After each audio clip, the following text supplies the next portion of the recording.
오늘은 지난번에 예고해드린 것처럼 연보에 대한 문제에 대해서 수요일날 오시지 못한 분들이 많아서 그 부분에 대해 조금 이야기하는 게 필요하다고 그래서 중요한 문제이기 때문에 고린도전서 16장 보겠습니다.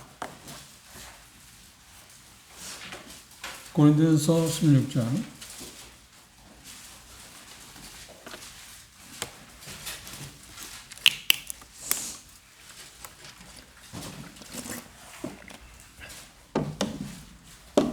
1절부터 4절에 있는 말씀까지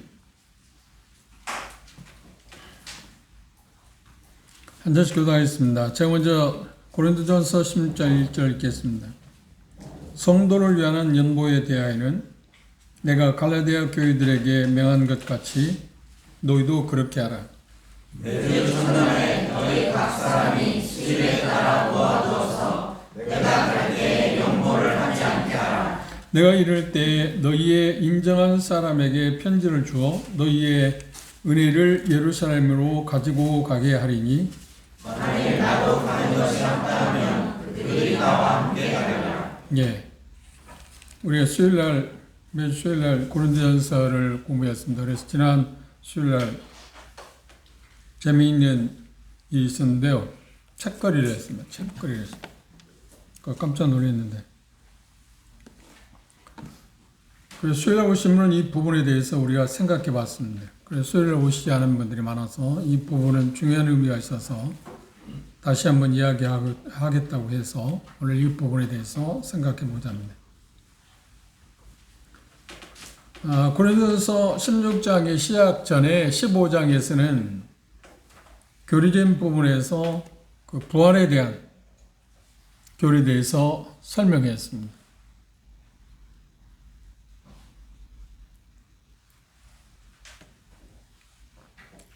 미래 삶이라고 하는 것은 부활의 미래에 우리에게 오는 것이지 않나요?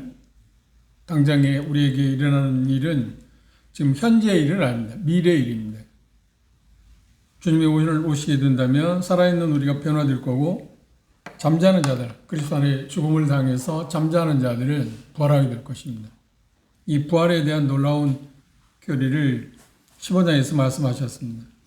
그리고 바로 이어서 실생활에 필요한 것을 지금 이야기하고 있습니다. 이게 미래의 삶에서 현재의 삶이라고 하는 것은 배제될 수 있는 게 아닙니다. 오늘이 있기 때문에 내일이 있다고 하는 것이 오늘이 없으면 내일이 돌아올 수 있는 게 아닙니다. 그래서 내세에 대해서 우리가 생각하게 되면 자연스럽게 우리가 실질적으로 삶 가운데 받아들일 수밖에 없는 게 뭐냐면 하나님께서 우리 주신 것들을 어떻게 우리가 사용할 것이냐 하는 문제입니다. 그것이 비단 물질적인 문제만 아니라 시간, 또 은사, 또 우리에게 준 그 수많은 것들, 다 헤아릴 수 없을 만큼 많은 것들입니다. 그것들을 어떻게 사용할 것이냐 하는 것이 우리에게 현재 주어진 과제입니다. 왜냐하면 그것은 우리가 앞으로 미래의 어떤 일과 관련되어 있습니다. 주님 앞에서 우리가 영원한 삶을 살게 될 텐데 영원한 삶을 사는 거하고 지금 현재 우리의 삶을 사는 거하고 비례하기 때문에 별개의 문제가 아닙니다. 비례합니다. 다른 말로 하면 구원받고 나서 이 땅에서 그렇게 덕스럽지 못한 삶을 살게 되면 영원 세계에 있어도 혜택이라는 말보다 누리는 것이 영향력이 있어서 적을 거라는 것이 하나님의 공의입니다. 이 땅에서 하나님을 위해서 열심히 사는 것은 미래를 준비하는 가운데 가장 효과적인 일 가운데 하나입니다. 그런데 우리가 한 가지 착각하고 있는 것은, 오해하고 있는 것은 현재의 삶은 어떻게 됐든 간에 우리가 구원받았으면 천국에 가게 된다. 그래서 가틀려질 거라고 생각합니다만 그렇지는 않습니다. 그건 공의의 차원에서 절대적으로 그렇지 않습니다. 그런데 그게 뭐가 차원이냐면 구원받은 이후에 우리가 이 세상에 어떻게 삶을 살아가느냐 하는 것과 관련이 있습니다. 그래서 그 비례한다고 우리가 이야기해야 합니다. 많은 분들이 그걸 놓치고 사는데 그건 대단히 의미가 상실했다고 생각합니다. 그런데 16장에 본문을 논하기 전에 그리스도 안에서 실제된 삶의 첫 번째 문제에 대해서 딱 언급할 때 연보에 대해서 이야기했습니다. 제가 수요일 날도 말씀을 드렸습니다. 이 부분에 대해서 말씀을 드렸습니다만, 교회에서 돈만큼 민감한 주제가 없습니다. 돈에 대해서 말하기를 좋아하는 사람은 거의 없습니다. 특히 모임에서는 더 그런 것 같습니다. 일반 교회에서는 돈에 대해서 헌금, 연부에 대해서 많이 강조도 하고 그렇긴 합니다만, 우리들의 관계에서는 이걸 말하는 것이 어떤 면에서 금기시 되다시피 한 그런 문제일 수도 있습니다. 그러나 하나님께서 우리에게 말씀하신 말씀에서 우리는 그것들을 빼놓을 수는 없지 않나요? 이게 대단히 중요한 문제 가운데 하나이기 때문에, 그래서 연보에 대해서 바울 사도는 우리에게 분명하게 이야기를 했습니다. 하나님께서 가르쳐 주셨습니다.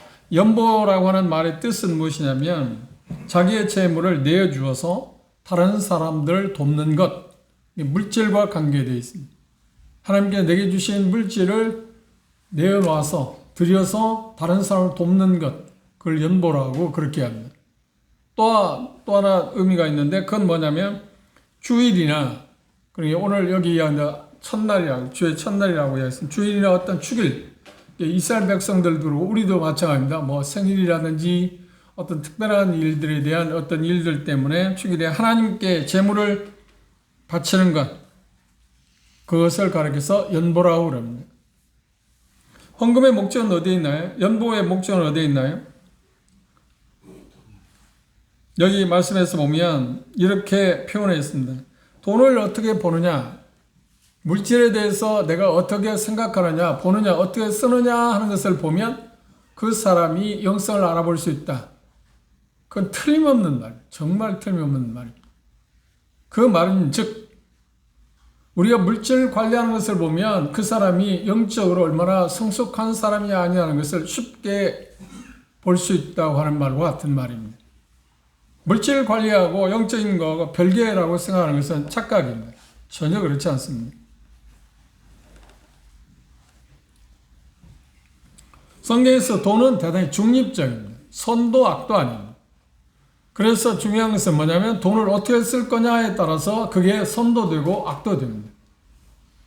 돈이라는 것은 커다란 그 매력을 갖고 있습니다. 제가 몇 번인가 말씀을 드린 기억이 있습니다만, 이 세상에서 지구촌에서 가장 많은 신자를 확보하고 있는 신이 있는데 그 신이 뭐라고요? 만몬신, 돈신입니다. 그래서 하나님께서도, 예수님께서 뭐라고 말씀하시냐면 하나님과 재물을 겸하여 섬길 수 없다. 그러니까 하나님을 섬기는 것하고 재물을 이렇게 비교해 놓을 정도. 얼마나 위력이 큰 거냐 하는 것을 쉽게 생각할 수 있지 않나요? 죄가 이 세상에 들어온, 그러니까 하와가 죄를 이 세상에 들어오게 된 장본인데, 하와가 죄를 범하게 된 이유가 어디에 있나요? 일종의 그것을 요한 1서 기자는, 요한 사도는 뭐라고 하냐면 안목의 정욕이다, 그렇게 표현했습니다. 보이는 것을 추구하지 않는 것. 뭔가 하나님께 주신 것에 대해서 자족하고 만족하는 게 아니라 더 많은 것을 갖고자 하는 것. 그것에서 출발했습니다. 하나님이 주신 것에 족하게 생각하지 않는 것, 이것이 우리로 하여금, 그걸 다른 표현하면 성경에서 말하는 탐욕이라, 탐심이라고 하는 표현을 씁니다. 그래서 골로새 기자는 그것을 뭐라고 하냐, 심지어 우상숭배라고 그렇게 말할 만큼 심각한 죄라고 이야기하고 있습니다.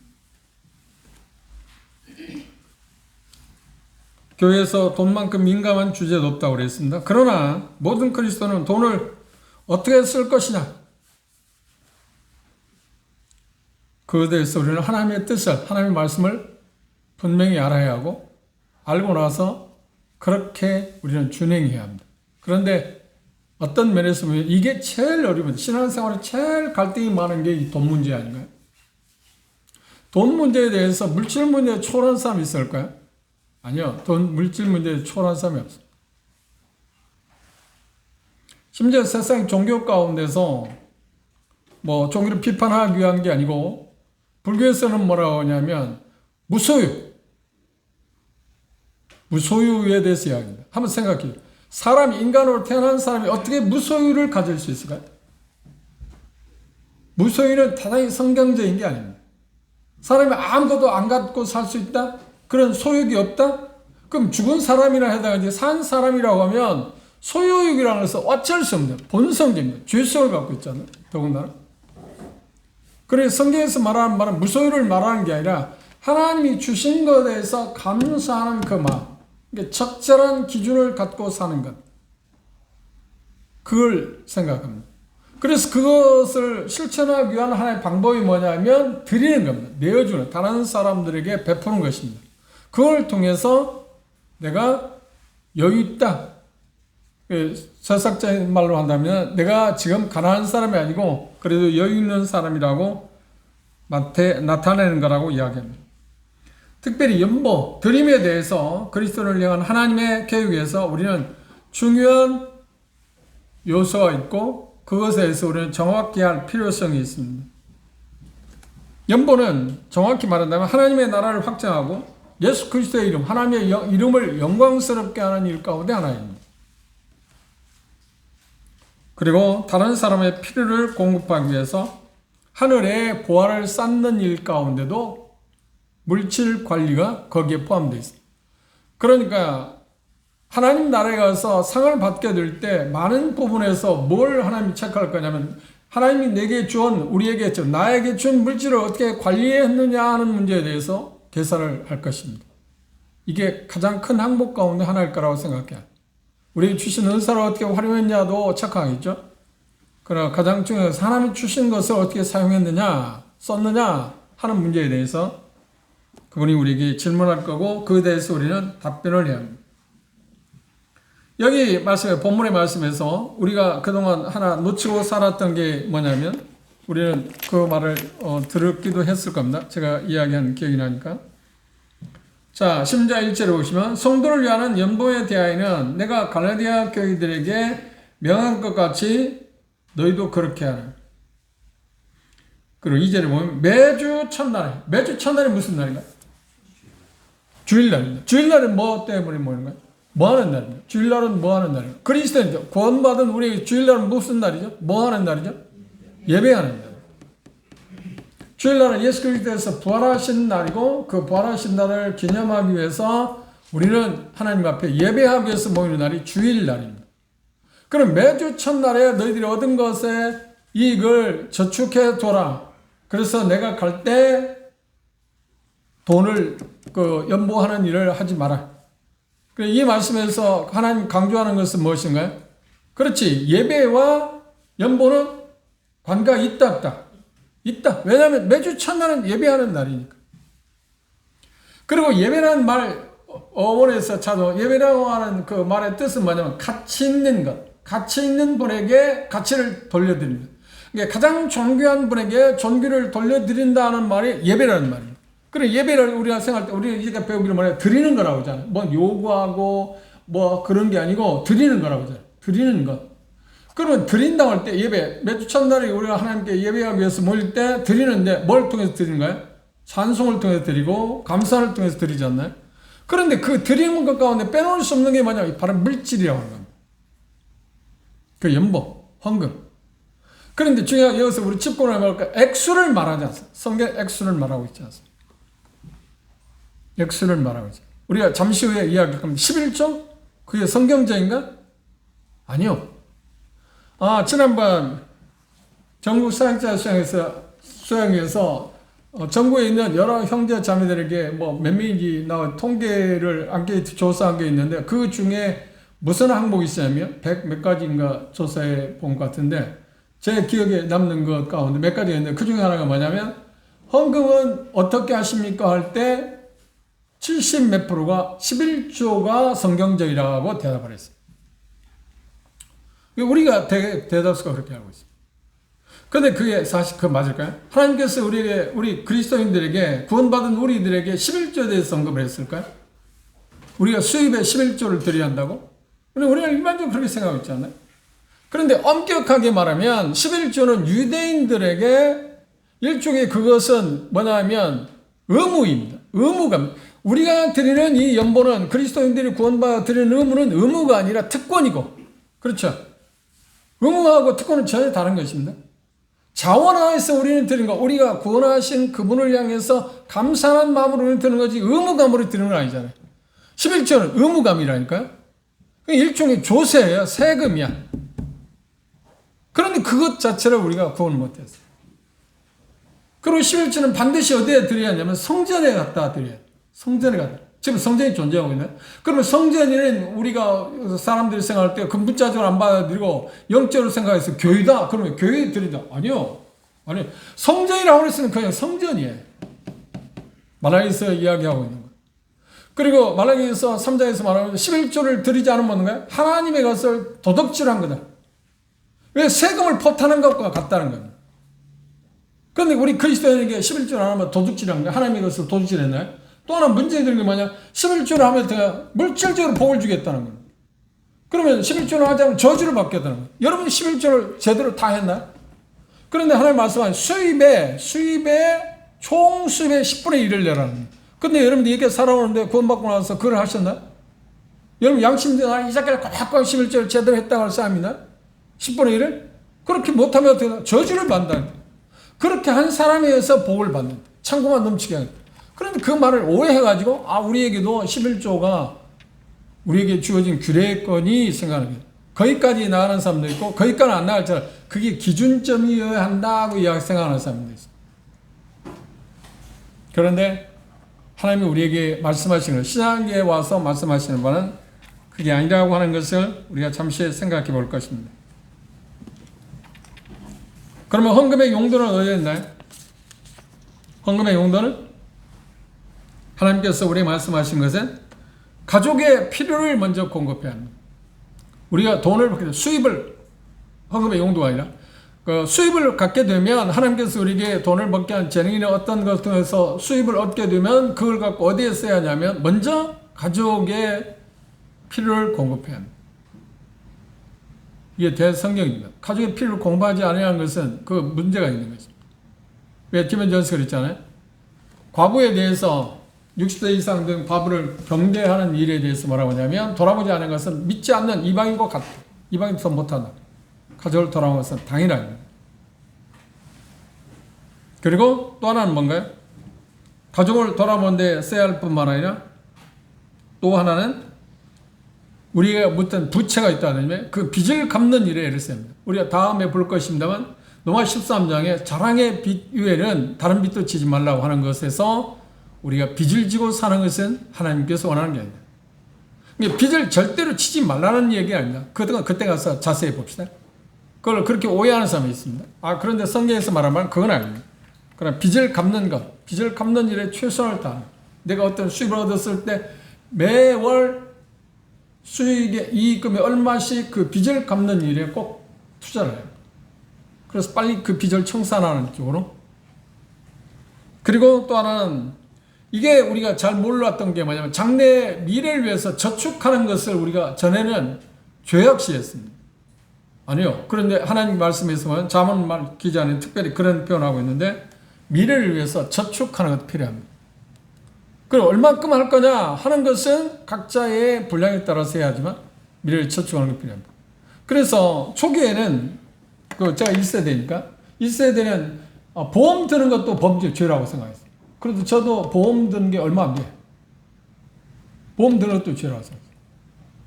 저축하는 것도 말할 것도 없고.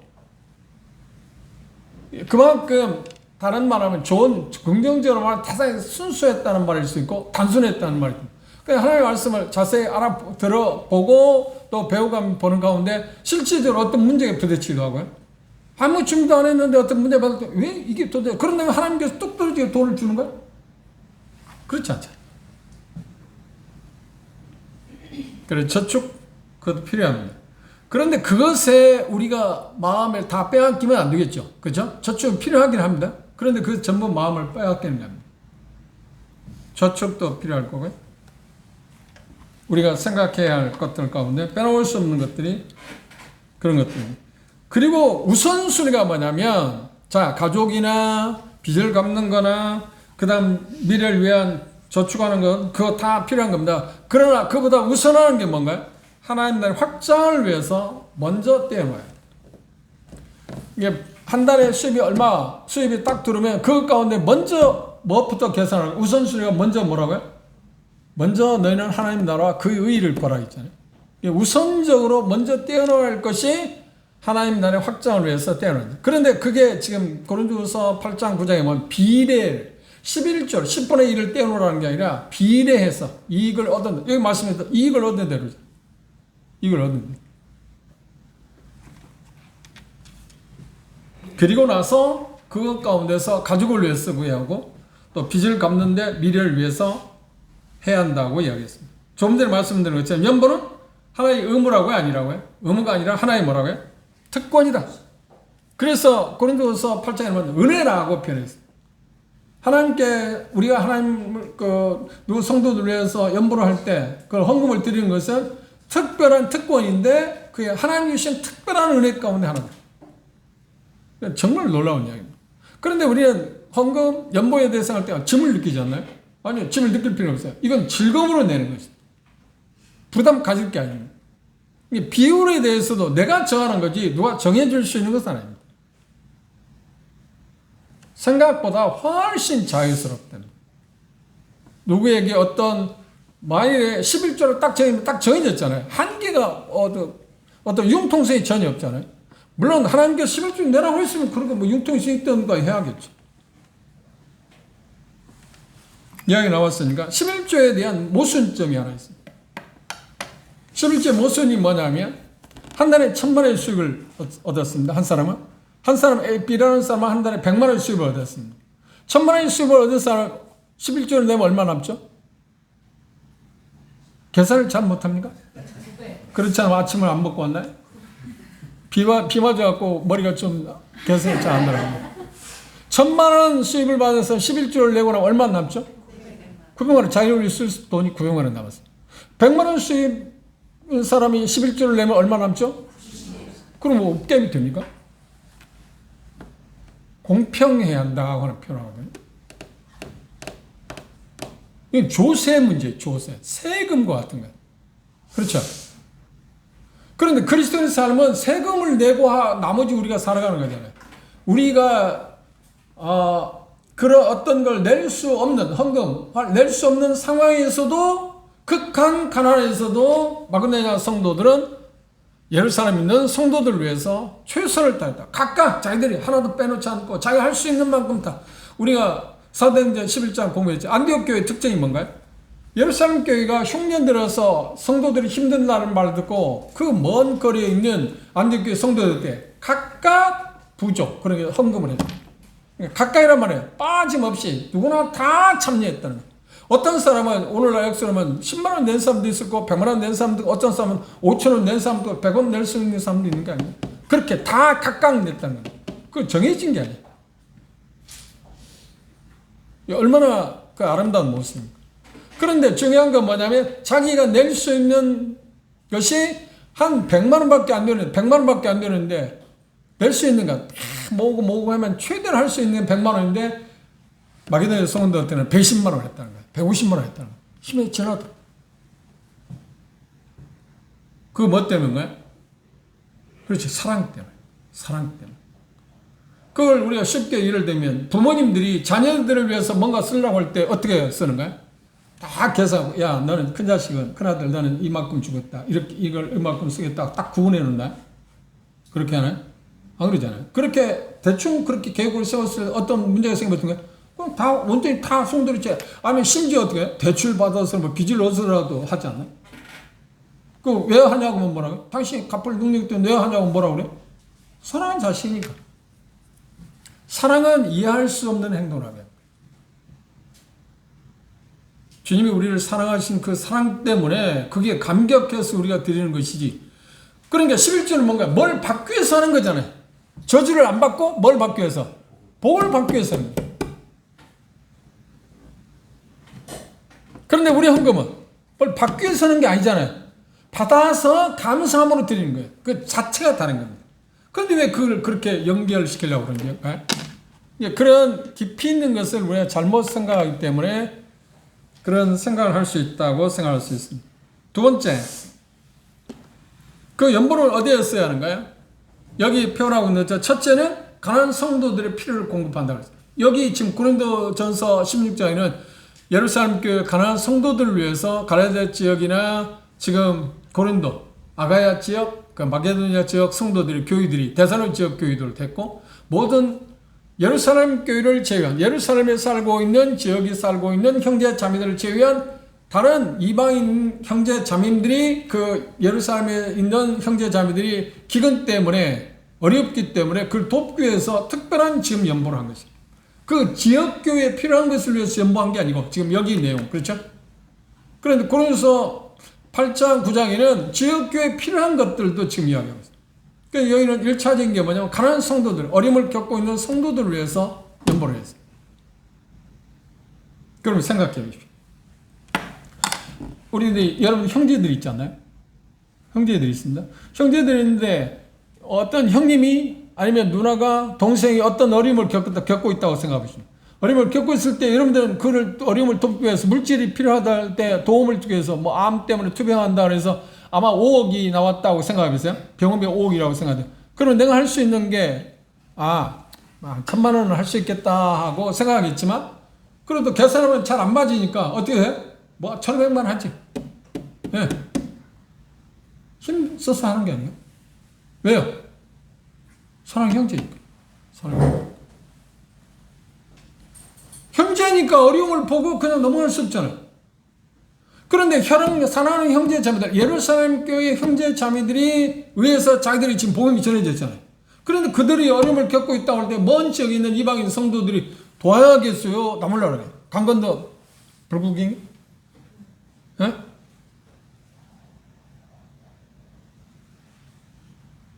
이상한 풍조가 있어요. 어제 대경제 부부와 우리 부부가 이쪽 그 평택 비전교회 헌당시에 갔는데요. 그 이상 풍조가 뭐냐면, 뭐 너희들이고 우리하고는 별로 문제가 없어. 전에 같으면 안 그래요. 전에 초기는요, 14,000원 가서 뭐 지역교회 자기도 힘든데 뭐 10만 원 더 하고 20만 원 더 하고 그렇게 했어요. 제가 동순회에서 목회할 때, 예배당 지을 때 전국에 수많은 분들이 오셔서 각각 자기 지역교회에서 아니면 개인적으로 헌금하신 분이 많아요. 그 재밌는 일이 있었습니다. 제 처남이 믿지 않거든요. 제 처남, 둘째 처남 믿지도 않는데 100만 원을 헌금을 했어요. 그래서 내가 물어봤어요. 나중에 왜 그 헌금을 했냐고 그러니까, 아니 그런 거 하면 복 받는다며. 이상한 그게 있어요. 그러니까 믿지 않는 사람도 그 생각이 있는 것처럼 우리 믿는 우리들에게도 그게 있다니까요. 내가 이렇게 하면 복을 받겠지. 11조에 하나님 앞에 구약의 성도들이 한 그런 태도를 갖는, 우리는 복을 받기 위해서 이미 복을 받은 것에 감사의 표현이 헌금하는 거죠. 그리고 지금 성도들이 어려움을 겪고 있기 때문에 사랑하는 형제 자매들이기 때문에 그들의 어려움을 돕기 위해서, 함께하기 위해서, 고난을 함께하기 위해서 지금 헌금하는 거죠. 그렇죠? 그리고 두 번째 헌금의 용도가 뭔가요? 그렇죠. 이제 교회가 안정되어져 가고 질서가 잡힌 다음에 뭐냐면 교회 인도자들을 위해서. 그래서 디모데전서 5장 7절에 보면 말씀을 가르치는, 특별히 그들에 대해서 헌금의 용도에 대해서 이야기를 했습니다.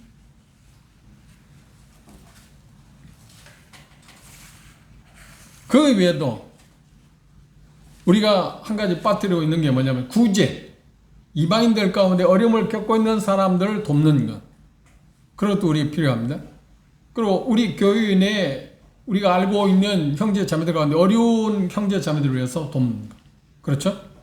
그래서 우리는 종종 뭐 애경사 그런 게 있을 때 얼마씩 하지 않나요? 그건 정말 잘하는 것입니다. 그런데 지금은 되게 표준화됐다는 말 이상하지만, 뭐 결혼식 하면 축의금 얼마 냅니까? 장례식 가면 조의금 얼마 냅니까? 대개 전에는 5만 원 내기도 하고, 5만 원도 지금 내는지 없는지 모르겠는데 뭐 거의 한 10만 원 내는 것 같더라고요. 거의 다.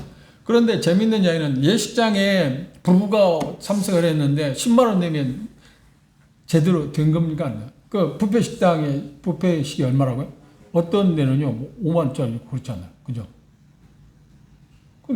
참 그럴 때 갈등이 있어요. 여러분 갈등이 없나요? 갈등이 있는데 중요한 건 뭐냐면 그거 하기 위해서 가는 게 아니라 함께 축하해 주기 위해서 간다고는 의미에서 하는 거기 때문에. 그러니까 다른 사람, 우리가 로마 11장 공부했잖아요. 다른 사람이 기뻐할 때, 다른 형제자매 기뻐할 때 뭐라고 그랬어요? 함께 기뻐하고 어려울 때 돼. 그 슬픔을 각기 나누지 않나요? 개인도 그렇지만 교회적으로도 그렇지 않나요? 어떤 교회가 어떤 지역교회 우리가 같이 섬기는 주님의 신학교회 원리에 따라서 섬기는 지역교회가 어떤 기쁜 일이 있을 때 우리도 그걸 함께하고 어려운 일이 있을 때 우리도 함께 그 짐을 지는 게 사랑 아닌가요? 우리 마땅한 도리 아닌가요? 너무 우리 내 교회라고 하는데 머물지 않으면 좋겠다 하는 그런데 그런 쪽으로 좀 가고 있기 때문에 염려가 되는 건 사실입니다. 그리고 연보에 대해서는 우리가 다음 주부터 주님이 더디 오시면 고린도후서를 공부하게 될 텐데 고린도후서 8장 9장에서 구체적으로 나와 있습니다. 그때 가서 그 부분에 대해서는 그래서 거기 보면 8장 1절 이하에 보시면 연보는 신실한 그리스도인들이 뭐라고 하냐면 행위다.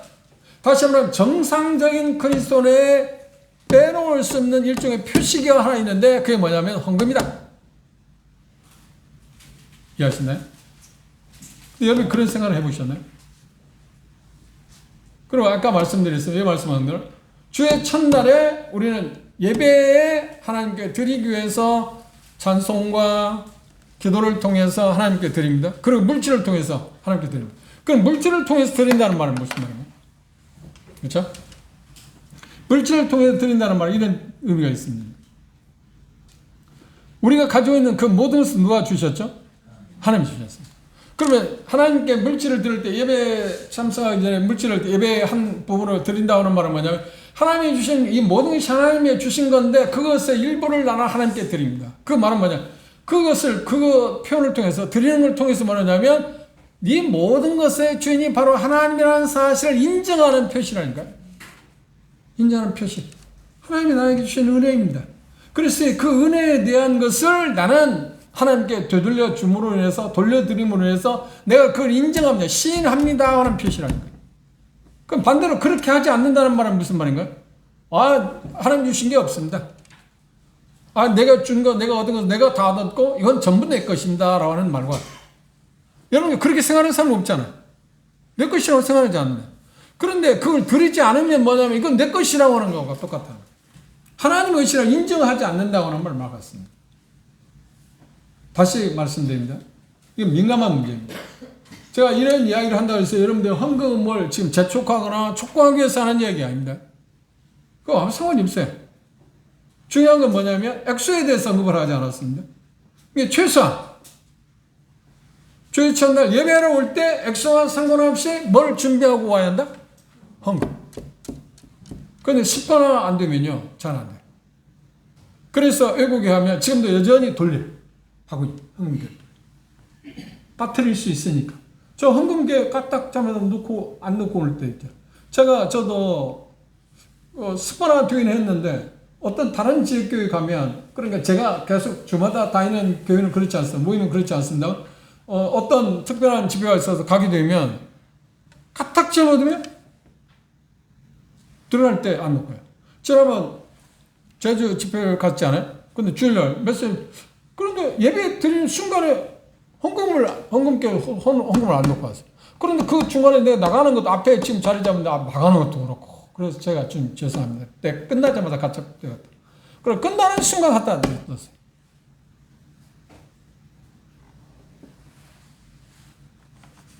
그런데 이것은 훈련입니다.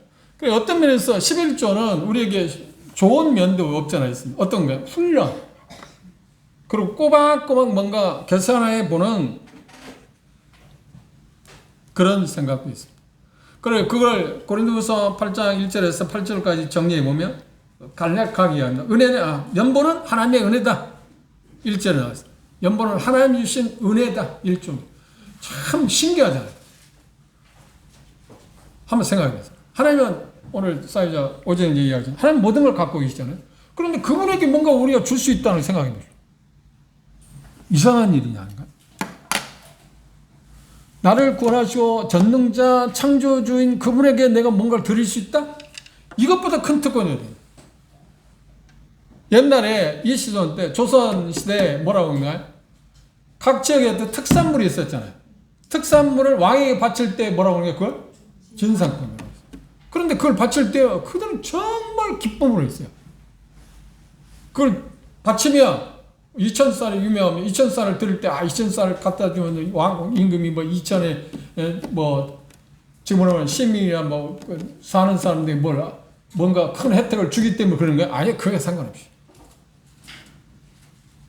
그 당시 믿음은 거야. 토속적인 믿음은 왕이 정치를 잘했기 때문에 백성 한 사람으로서 이런 것을 내가 지금 받았는데 소들을 얻었는데 그걸 왕에게 드립니다. 그런데 왕이 드릴 때 최고의 것을 드립니다. 최고의 것. 그럼 진상품이에요.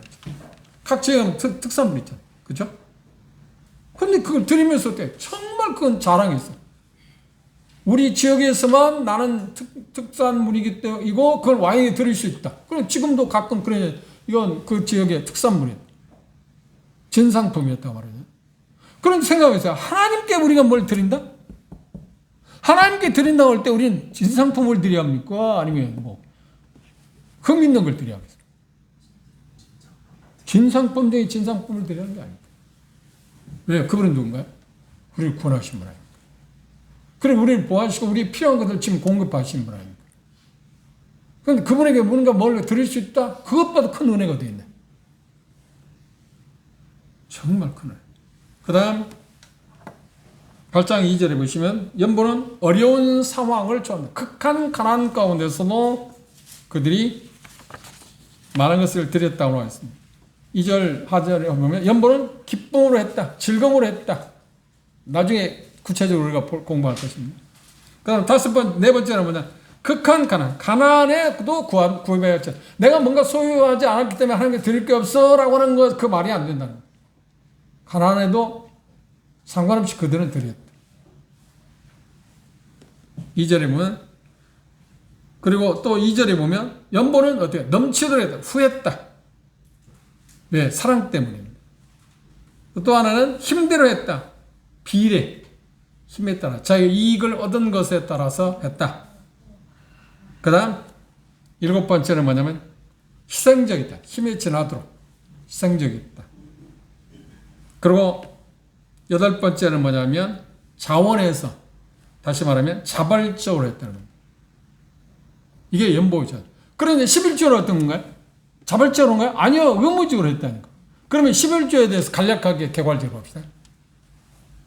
우리는 종종 11조와 우리 교회에도 적용되어야 할 문제라고 이야기할 때 마태복음 23장에 예수님께서는 11조에도 언급하시면서 바리새인과 세관들에 대해 이야기할 때 11조에 대해서 언급하면서 말하는데 이것도 하고 저것도 버리지 말라. 근데 문맥을 보시면 뭐냐면 바리새인은 의식을 취하고 정말 소중한 것을 버리고 소중하지 않은 것을 앞세우는 태도를 취했어요. 그래서 예수님 뭐라고 했나요? 너희들은 뭘 삼키고 뭘 걸러낸다고? 하루 살리는 삼키고 낙타는 뱉는다. 소중한 것을 더 중요한 것은 버리고 덜 중요한 것에서 그들은 관심을 가졌다는 거예요. 그래서 예수님 뭐라고 했냐? 그래, 그걸 하지 말라. 그 소중하지 않은 걸 하지 말라는 게 아니라 11조도 할 수도 있는 거다. 그러나 중요한 건 뭐야? 인간의 의가 더 중요한 거라고 하는 말씀을 하기 위해서 그 말씀을 하셨습니다. 그렇지 않나요? 제가 지금 꾸미라는 거예요? 억제 부리고 있는 거예요? 11조가 성서지 안 나눠서 짜맞추기 위해서 이해하는 거예요? 정확히 보시면 그렇습니다. 근데 그것보다는 그걸 신앙에서 예수님 말씀하셨기 때문에 예수님 말씀하시다 이것도 하고 저것도 하지 말아야겠다. 그걸 갖고 이야기하기 때문에 그렇습니다. 근데 교회가 왔을 때는 뭐는 거예요? 지금 고린도전서 16장이나 고린도후서에 보면 아니 그것과 다릅니다. 전혀 내용이 지금 다르잖아요. 그렇죠? 그러면 구약의 11조에 대한 배경을 우리가 좀 더 생각을 해봅시다. 많이 이야기할 수 있습니다만 몇 가지만 같이 해봅시다. 11조는 의무적이었나요? 자발적이었나요? 의무적입니다. 소득의 11조 10분의 1. 그리고 소득의 11조는 뭐냐? 모든 소득의 11조입니다. 그래서 심지어 유대인들은 뭔가 하냐면 콩 수확하잖아요. 그러면 콩 수를 헤아렸다. 그거 보면 대단한 사람들 아닌가? 그런데 콩은 헤아리가 좀 쉬워. 깨 수확을 하면 깨를 헤아렸다. 왜냐하면 우리가 생각할 때 무게로 계산하면 쉬울 것 같잖아요. 무게로. 그렇죠? 근데 무게하고 숫자, 깨 숫자하고는 깨 10개 더 넣는다고 해서 무게가 달라지나요? 안 달라져. 그래 숫자를 갖고 계산할 때. 이게 얼마나 철두철미해요. 소득이 11조. 그러니까, 내가 생각할 때 머리가 휘어지겠죠. 어떻게 살겠습니까? 그냥 율법은 참 그런 거예요. 쉽게 말해. 그렇게 하나님 말씀하시는 건 아닙니다. 근데 그들은 심지어 그렇게까지 나갔다는 거예요. 어떻게 생각하면 얼마나 경건한 사람입니까? 근데 예수님이 그걸 보니까 얼마나 기가 차 있는 거야. 하나님 말씀하신 예수님의 아버지, 예수님 자신이 하나님이신데 그분이 보기에 말씀하신 건 그런 의미는 전혀 상관없는 그 무모한 짓을 하고 있는 분도 얼마나 한탄스럽게. 그것을 중요시하고 더 중요한 인과 의는 저버리고 있기 때문에 예수님은 그렇게 말씀하신 거거든요.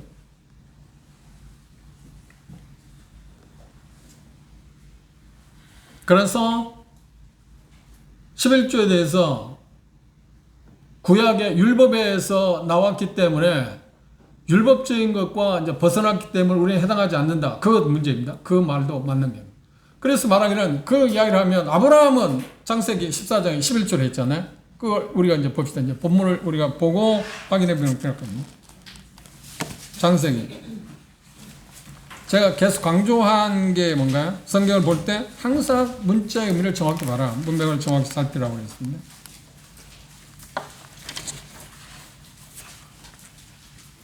(14장 20절입니다)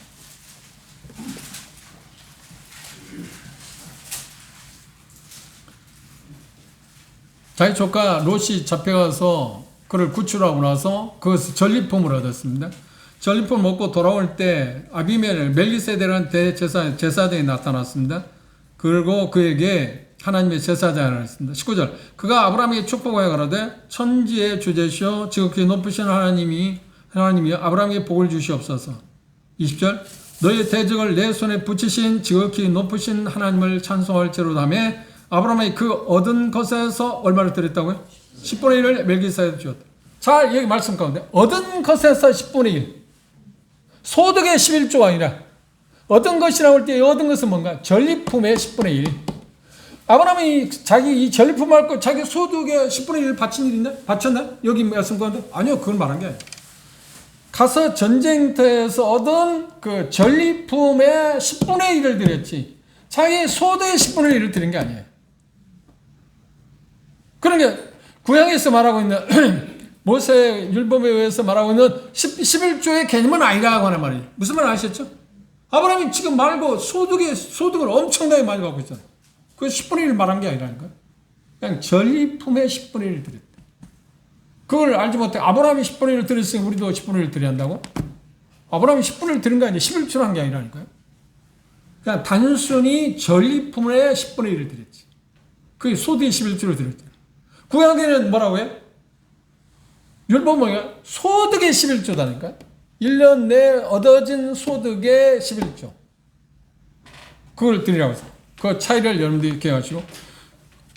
이렇게 아브라함은 하나님께 말씀하죠. 11조에도 언급하시기에 자발적으로 드렸어요. 그러면 한번 물어봅시다. 그럼 아브라함은 11조에 그냥 어디서 살았을까요? 지금 구약에 모세에 의해서 11조에 대해서 언급을 했죠. 신명기에서 언급을 했는데 그 전에 11조를 드렸잖아요. 지금 율법 있기 전에. 그러면 아브라함은 어디 11조에 대해 개념을 알았을까요? 10분의 1을 어떻게 드렸을까요? 우리가 그 힌트를 얻을 수 있는 게 뭐냐면 요셉이 총리가 나와서 흉년이 나왔을 때 흉년 문제를 해결하기 위해서 해결해 줬습니다. 그리고 풍년 그리고 7년 동안 흉년이 왔습니다. 그런데 애굽 사람들이 자기가 있는 거 다 쓰고 나니까 뭐냐, 자기 뭐 논도 밭도 뭐 다 바치고 요셉이 와서 우리가 먹고 살 거 달라고. 그럼 요셉이 그걸 줘요. 그리고 뭐라는 거야? 소득이 이제 그리고 나서 이제 경작하게 되냐? 7년에 경작했으면 경작한 것에서 소득이 얼마를 내라고요? 20%를 내. 그 11조의 개념이 없습니다. 그렇죠? 11조의 개념은 없어요.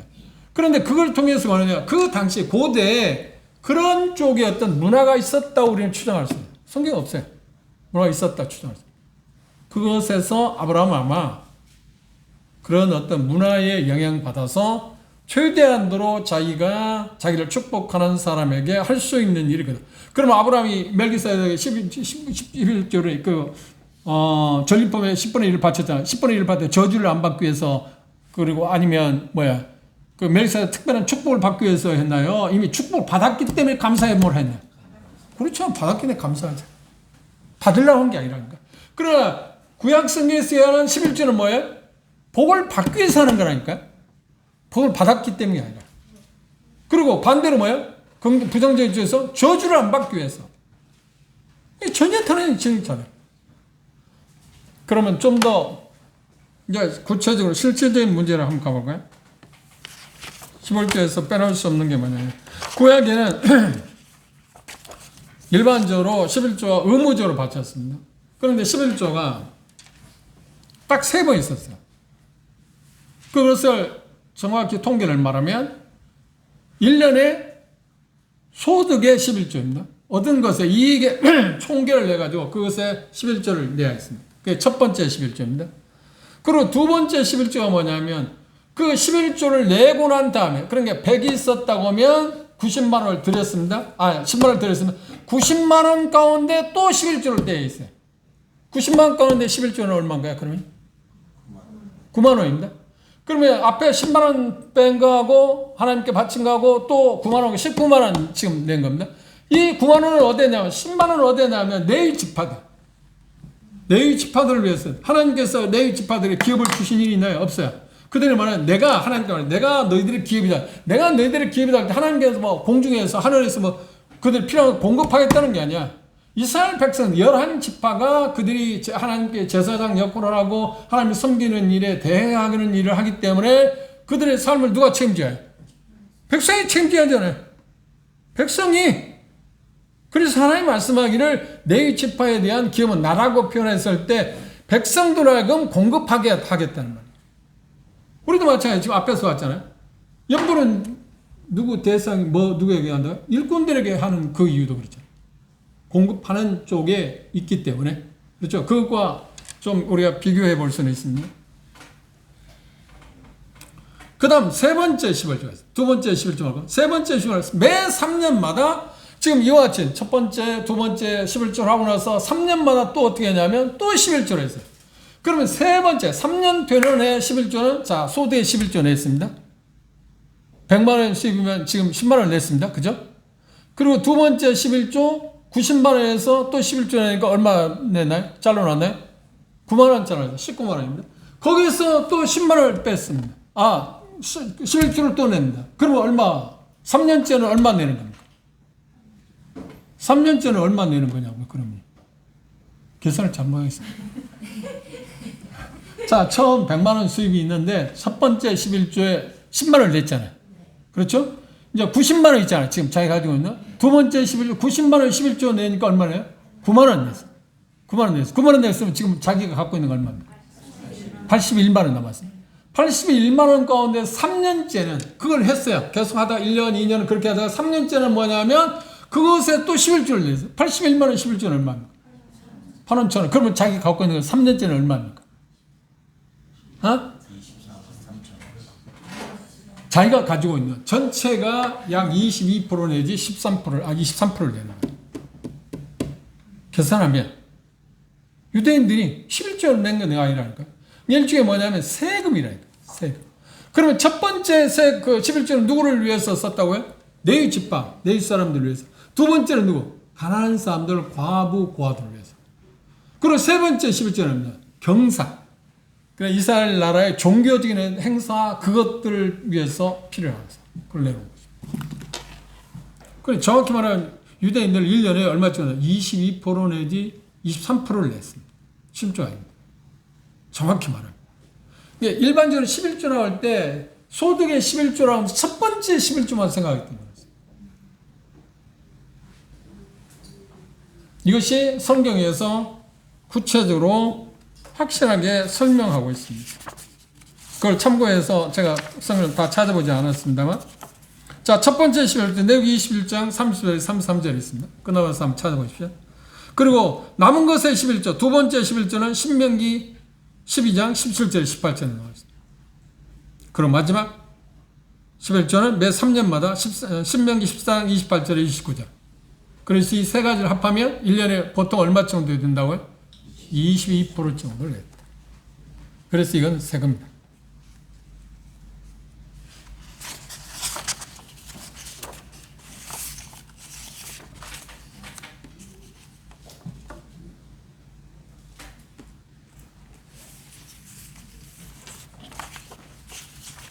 그러면 우리가 마음가운데 이제 생각해 볼 게 중요한 게 뭐냐면 여기 표현 가운데서 본 것처럼 다시 본문으로 돌아가서 봅시다.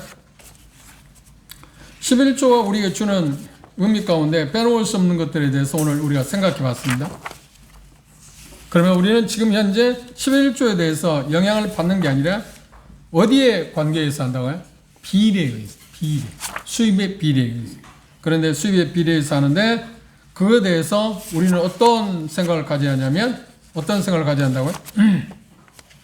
넉넉한 마음을 갖고 대해야 한다는 것입니다.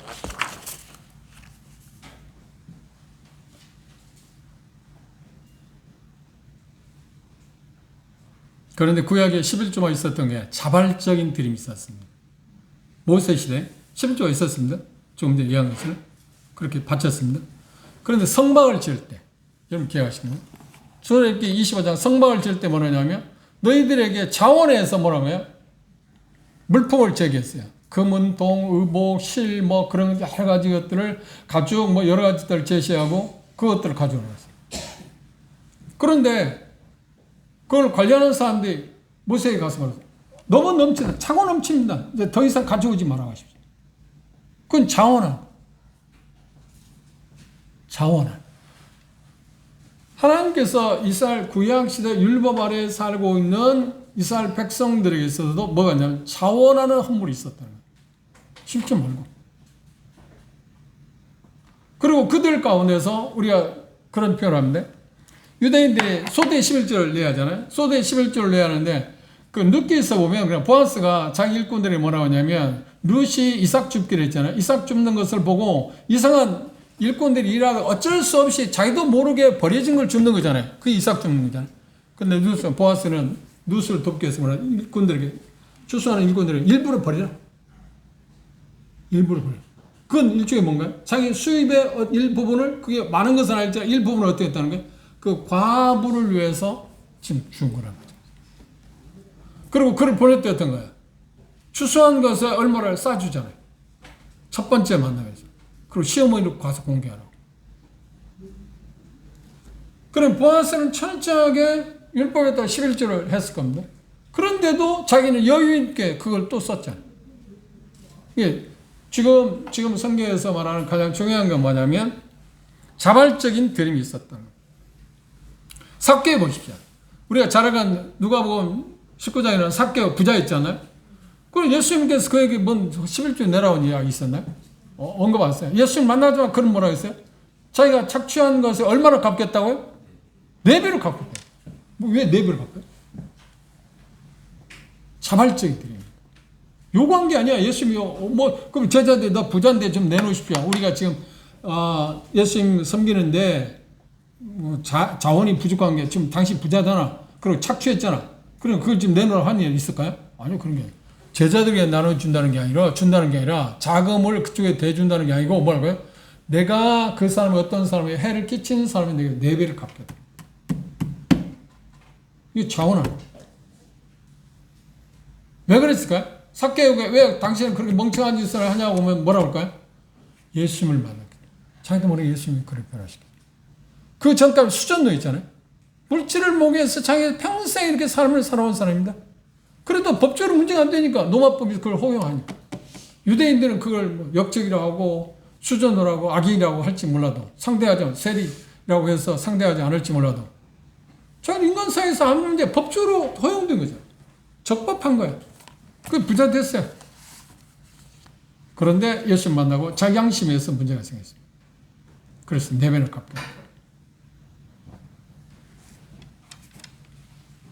자발적인 드림이 구약 성경에 생각보다 많이 나와 있습니다. 결론적으로 11조는 신약시대의 규범이냐 아니냐 제 분별은 여러분이 여러 가지 이야기할 수 있습니다. 나는 그것 때문에 여러 형제들하고 이야기해 보기도 했는데 그때마다 제가 이런 이야기를 합니다. 그리고 이 부분에 내가 이야기한 것에 대해서 아니라고 말할 수 있는 성경 근거를 이야기해 보십시오. 11조가 우리가 지켜야 할 관행이냐? 아니라고 말해요. 그리고 제가 그 이야기해요. 11조는 누구에게 얘기했어요? 유대인들에게 얘기했고. 유대인들인가요? 그리고 성전에 바쳐야 했고. 그리고 바치는 게 뭔가요? 이유가 뭔가요? 저주를 피하고 뭐 하기 위해서? 복을 받기 위해서. 우리가 헌금하는 게 헌금 11조 안 하면 우리가 저주받느냐? 저주받은 일이 있으면 우리 문제가, 여러분들이 11조 안 했는데 뭔 문제 당한 일이냐? 당연히 이럴 거예요. 당연히 이럴 거예요. 우리 하나님께서 도둑질하는 일 없어요.